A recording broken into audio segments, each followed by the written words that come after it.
ഒരു വഴിയിലൂടെ നടന്നു പോകുമ്പോൾ മൂസാ നബി അലൈഹിസ്സലാം ഒരാളെ കണ്ടു. അയാളുടെ ശരീരത്തിന്റെ പല അവയവങ്ങൾക്ക് രോഗം വന്നിട്ടുണ്ട്. മൂസാ നബി അലൈഹിസ്സലാം അള്ളാഹിന്റെ അടുത്ത് ചോദിച്ചു, അയാൾ നിനക്ക് നന്നായി ഇബാദത്ത് ചെയ്യുന്ന ആളല്ലേ? അതെ. പിന്നെന്താ നീ ഇത്രമാത്രം പരീക്ഷിച്ചേക്കണം? ധാരാളം പ്രയാസങ്ങളുണ്ടല്ലോ.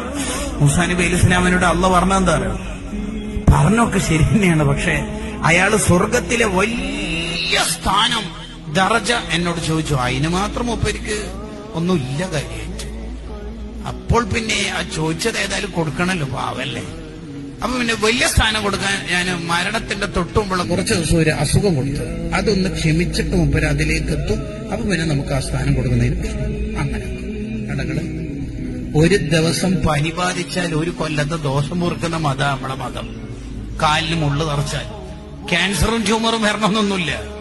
നമുക്ക് കുടുംബത്തെ ഓർത്തിട്ട് ചെറിയൊരു ടെൻഷൻ, നാളെയാണല്ലോ ഭാര്യന്റെ ഓപ്പറേഷൻ, എന്ത് ചെയ്യറുണ്ട്, ഇത്ര ക്യാഷോ ആണല്ലോ, മക്കള് സ്കൂൾ തുറക്കലായല്ലോ, യൂണിഫോമും ഇൻസ്ട്രുമെന്റ് ബോക്സും ടിഫിനും എല്ലാം പാടാവുമ്പോ അത്യാവശ്യം ചെലവിട്ടല്ലോ, എന്ത് ചെയ്യും? അങ്ങനെ മനസ്സിൽ ടെൻഷനാകുമ്പോ പൊറുക്കുന്ന ദോഷങ്ങളുണ്ട് ഇസ്ലാമിൽ. മൂമിൻ അനങ്ങിയ കൂലി, മൂമിനായി കൊടുത്താൽ മതി, വേറൊന്നും വേണ്ട. മുഅ്മിൻ അനങ്ങിയ കൂലിയ.